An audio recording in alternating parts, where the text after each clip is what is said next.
Hello, I'm Severin Suzuki speaking for ECHO, the Environmental Children's Organization. We're a group of 12 and 13-year-olds trying to make a difference.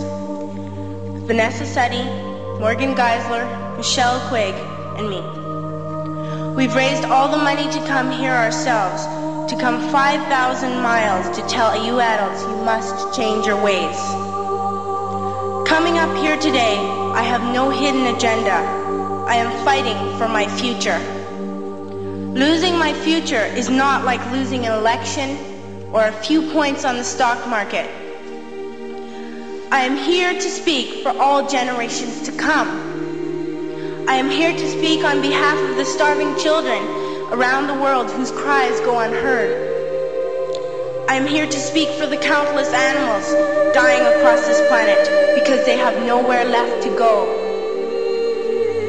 I am afraid to go out in the sun now because of the holes in our ozone. I am afraid to breathe the air because I don't know what chemicals are in it. I used to go fishing in Vancouver, my home, with my dad, until just a few years ago we found the fish full of cancers. And now we hear of animals and plants going extinct, every day vanishing forever. In my life, I have dreamt of seeing the great herds of wild animals, jungles and rainforests full of birds and butterflies.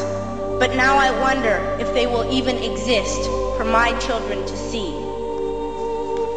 Did you have to worry of these things when you were my age?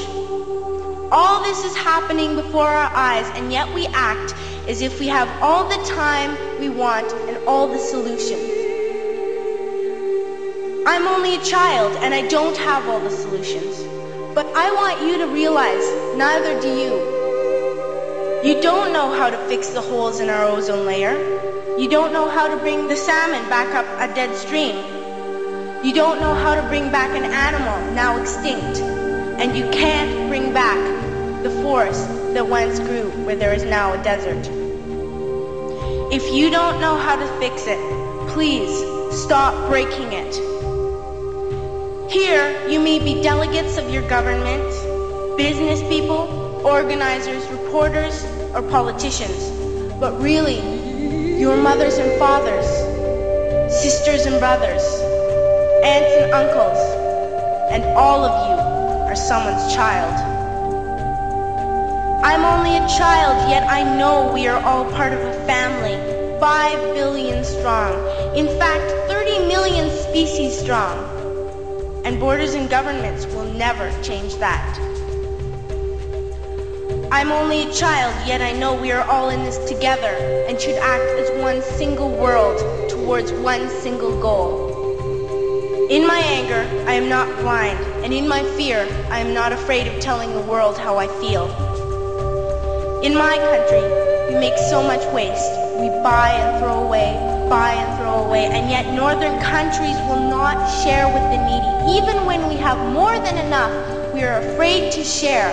We are afraid to let go of some of our wealth. In Canada, we live the privileged life, with plenty of food, water, and shelter. We have watches, bicycles, computers, and television sets. The list could go on for 2 days. 2 days ago, here in Brazil, we were shocked when we spent time with some children living on the streets. This is what one child told us. I wish I was rich. And if I were, I would give all the street children food, clothes, medicines, shelter, and love and affection. If a child on the streets who has nothing is willing to share, why are we who have everything still so greedy? I can't stop thinking that these are children my own age, that it makes a tremendous difference where you are born.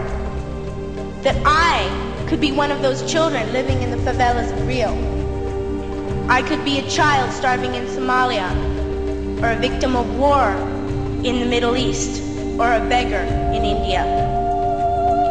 I am only a child, yet I know if all the money spent on war was spent on finding environmental answers, ending poverty, and finding treaties, what a wonderful place this earth would be.